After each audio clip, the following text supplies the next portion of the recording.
Pwede na rin. Hindi, bata pa sila. Kaloka. Mga bata pa. Well, ngayon, syempre, bago sumali ang anak, ito first time, parang malaking bagay yung pagsali ng mga anak niyo sa Starstruck. Ano ngayon ang na-discover niyo sa mga anak ninyo simula nang sumali sila sa Starstruck? Kayo po. Na-discover ko na kasi talagang sobrang mahihain ng anak ko eh. Lagi nasa background lang yan. Na-discover ko na na-overcome pala talaga yung shyness. Napakalaking bagay. Na-overcome niya yung As kanyang... in, na-develop yung kanyang personality. Kayo po, kay Jeneline. Malaki ang pagbabago niya. Ano po?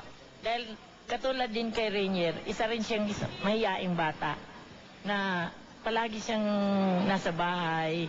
Sabi nga, may sariling mundo, ganun. Kasi di siya mahilig, bumarkahay lang talaga. Tumugtog, yung gitara, ganun lang. Ngayon, pagsali niya sa Starstruck, bas na siya sa kanyang pinagtaguan. Ang laking binago sa buhay niya. Si Mark po, Daddy Jun. Okay, sa akin pare-pareho kami. Lahat sila mahihain. At saka isa pa na-discover ko sa kanya, sa bahay, hindi siya makulit Dito Starstruck, ang kulit. Talaga ang kulit talaga. Ngayon ko nalaman talaga makulit siya, pero maganda kulit talaga. Tuloy-tuloy ang celebration with Mark Rainier and Jeneline with Abstract Dancers.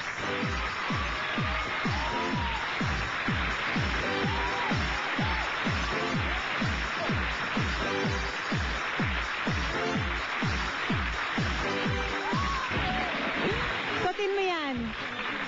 Nung nag-audition ba kayo, syempre, pinapasabi sa inyo yung dream and survive. Talaga bang pinaniwalaan nyo that you can dream and if you believe, you will survive? Doon po sa part ko, siguro, hindi ko po na-expect na magiging ganon. Kasi, pero doon po ako naniwala dun sa, sa dream, believe, survive.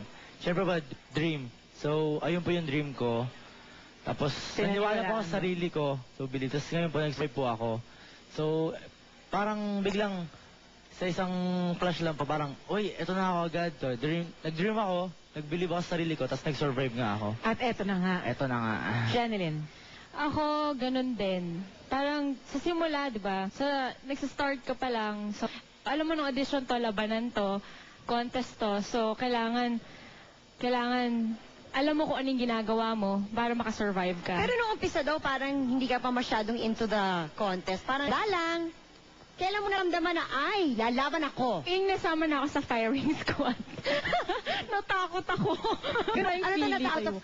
Nakakahiya naman kung matanggal ako kagad. O hindi, gusto kong manalo dahil gusto ko tong ginagawa kong to. Doon ko na-realize na, nung nakatayo na ako doon na, lahat sila seryoso, lahat sila, ginagawa lahat, tapos ako ganito. Parang, kailangan lumaban na rin ako. Ganun. Ano bang gusto niyo ma-experience ngayong kayo? You have started to shine. Ano ba? Out of the country taping. Out of the bansa. Yun lang? Movies? Gusto mo magka-pelikula? Comedy. Comedy. Ikaw, Jeneline, drama. Gusto ko sa singing Recording contract. Ako, meron naman ng GMA, di ba? Ready na ba talaga kayo? Siyempre, yung nag-umpisa na kayo mag-shine. Later on, nag-shine na talaga kayo. Siyempre, kakambal ng pagiging artista, ang madaming intriga. In fact, ngayon pa lang, di ba? Opo. Rio, Tabloids. kaya nyo na ba to? Are you really ready for this? Pinasok namin to na alam na namin dapat kung ano yung mangyayari. Kung sakasakaling makakapasok kami nga. Alam na dapat namin kung, ganito to, showbiz to, kailangan ganito ka, kailangan ganyan ka. So, kailangan panindigan mo na, nandyan ka na. So, kailangan gawin mo na. Intindihin mo na. So, yun nga po, wala lang atrasan to dahil kahit anong intriga na yung dumating, kasi ang sabi ko po sa mga ibang interviews, kung may umintriga po sa akin, kung ano po yung totoo, sabihin ko, di ba? Bakit naman po ako magsisinungaling dun? Kung hindi naman talaga totoo. Kung totoo naman, di ba? Totoo yan, ha? Opo. Totoo yan sinasabi mo, ha? Kung totoo, sasabihin mo, ha? Opo. Walang deny-deny. Wala po. Hindi na uso yung nga ganon. What are you for? Siyempre, very thankful kami. Unang-una sa GMA family. Sa GMA network, sa Starstruck family, ayun, kay God, sa mga fans. Lahat ng fans. Sa mga fans. Sa parents namin, kay Tita Becky, mga second family namin yan, sila yung mga managers namin. Tas, Supporting.